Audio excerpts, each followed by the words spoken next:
Mimi, take us through your vantage point on the game and how customary this win was for Morocco. Yeah, this was a really good performance from Morocco. Let me tell you this. The fans were the 12th man in this competition.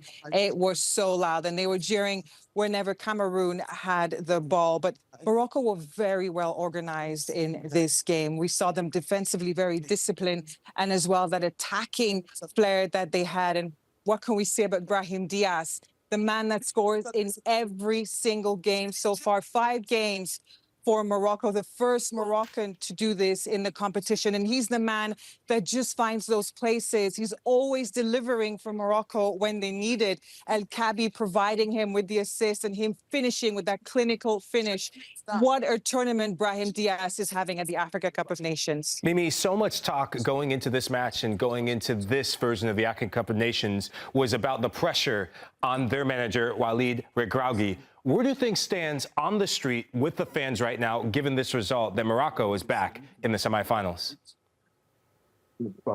Michael, it's so interesting that you actually asked me that question, because you know me, I'm always speaking to taxi drivers. That's the way you get to know the city a little bit and what people are thinking. So my taxi driver coming into the match today said to me, regardless of if Walid Regragui wins this match or even the Africa Cup of Nations, that he will go, that he's not competent enough. And I was very surprised that he said that. I said to him, you saw what he did in Qatar, the first African country to reach the semifinals. How can you say that he's not competitive? That's his opinion. But when I spoke to one of the Moroccan sports journalists in the media center, he said to me, no, that he thinks the opposite, that if he wins the Africa Cup of Nations, he will stay on. Don't forget, we'll be just a few months away from the World Cup this summer. You mentioned the performance of Brahim Díaz getting another goal in this game. It is kind of fascinating. You look at his season for Real Madrid, he scored 1 goal. He started 4 games. He basically is an extra player for Real Madrid, almost to make up the numbers at times. What is it about when he puts on a Morocco shirt that things change? Playing for your country, I think there's no greater honor, let's be honest, than playing for your country. And especially here, playing at home in Morocco, the fans love him. He wasn't maybe necessarily the player that everybody was talking about coming into the competition. Achraf Hakimi definitely was one of them. Will he be fit enough to play? But Diaz has really proved that he is as well the man for Morocco in this competition. They definitely need him moving forward. And he's very emotional as well when you see how the fans relate with him, how they interact with him, how they make him know that he's very much loved and appreciated in this country. So that really would spur you on to get those results, playing at home and wanting to lift the trophy again, the last time being in 1976. So you can see him on the pitch. He gives his all to the very last minute. He finds those places, those low, spaces between players to make sure he gets his clinical finish in the back of the net. Now, Mimi, no African Cup of Nations is complete without some drama, especially refereeing drama. And I see you laughing already, so I'm just going to get into it. Call the elephant in the room. For me, that is a penalty all day on Bryan and Mbeumo. Don't know what the referees are seeing. Don't know if you got a chance to see what happened there. But what are people saying? What's the feeling on the ground about that decision-making? Because if that is a missed penalty, that is embarrassing for CAF and embarrassing for AFCON. Well, Michael, I guess, as you said, there have been many occasions in this competition where people have questioned the refereeing. I guess you could say the Morocco versus Tanzania game. People also believe that Tanzania should have gotten, that penalty in the last few minutes. For the Moroccan fans, you couldn't expect that for them. They didn't think of it as a penalty. There wasn't much reaction by the fans in the stadium, but you'd expect that because the stadium was predominantly Moroccan. And I was sandwiched as well between 2 Moroccan journalists. So they themselves didn't think that it was a penalty. But if you were to ask the Cameroonian journalists themselves, that's a debate for them. Mbeumo being brought down in the penalty box for it to be a debate. But look, Michael, there's so many calls in this Africa Cup of Nations where people are constantly debating, even today, that should have been a penalty, that should have not been a penalty, but it wasn't given to Cameroon at the end of the day. The other game that we should talk about with you is the Senegal game. Senegal beating Mali by 1-0. Iliman Ndiaye. There was a controversial red card in that game as well, a second yellow handed out to Yves Bissouma. But what did you make of Senegal's performance today and their chances to go forward in this tournament now?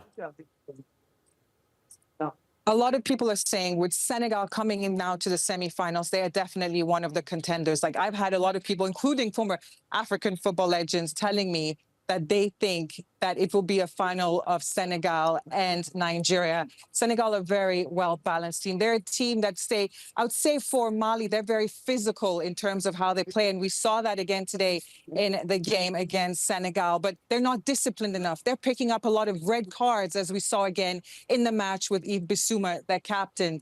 But for Senegal, their mindset, you know, when you're looking at the midfield, you're looking at their attacking flair, you're looking at their defense, you know, having, for example, Sadio Mane leading them, and as well Ndiaye, that teenager who plays for PSG, whenever he comes in, he's that player as well that makes a difference for Senegal. They're a team that are very resilient mentally. They can come from behind, as we saw, as they did with Sudan in the last game, and still get the results. They're going to be very deadly going into the final. I don't think a lot of teams will be very excited playing against Senegal. Now I want to shift over to the main course, the Nigerian Super Eagles. You know them, I know them, Woody knows them, but they can't help themselves sometimes, Mimi. Nigeria versus the Nigerian Federation, round 2. What's the latest with the unpaid bonuses that haven't been given to the team yet? I've heard rumors of Wilfred Ndidi even offering to pay bonuses from his own pockets. Michael, I can tell you that's definitely not a rumor. That's factual. Wilfred Ndidi has offered that he would pay, if the money hasn't arrived by tomorrow when they play Algeria, that he would use his money to play the, you know, pay for the bonus money from the first match right through all the games they've played so far, both to the team and as well to the staff members. They're still waiting for the bonuses that were promised to them, you know, ahead of the competition. Now, I don't think that Nigeria are not going to play. At the end of the day, they are in Marrakesh. They have trained today. They did train the day before. You're already here. I don't see how they will not go ahead and play that match. But it doesn't look very good at all, does it, that Nigeria is yet again in the news for another bonus round. I tried getting an official statement from the Nigerian Football Federation President Musa Gusau yesterday. He didn't want to give me anything official from his end, but he did refer me to a tweet from the Nigerian finance minister where they said that the money was on the way and they were hoping it would reach their accounts of the players by today or tomorrow at the latest ahead of the match, and that moving forward, there'll be a faster and more efficient way for the funds to be in the accounts of the players. But Michael, let's see. Nigeria's been here historically in the past. They have old players. It's the same tune that we'll keep hearing. We'll see if that makes a difference this time around. Mimi Fawaz live from the National Stadium in Morocco. Just watch Morocco beat Cameroon by 2-0 in the Africa Cup of Nations. Mimi, thank you for joining us. Thank you very much. Thank you. And Michael, let's keep our conversation going on these 2 quarterfinals that we saw today. Start first with Morocco. We'll go into the tournament as favorites. They've won a lot of silverware on the continent and abroad as well in the last few years. How do you feel like this team is rounding into form on the evidence of putting in a pretty solid display against Cameroon? You could argue that this is the best performance Morocco's had in the entire African Cup of Nations tournament so far. And I'm buying what they're selling in terms of this is a balanced team. The midfield is where I thought the game was won today. Neil El Anaoui has been outstanding. Now, a lot of Moroccan fans after the first match were calling for him to start and Sofiane Amrabat to get out of town and get off the field.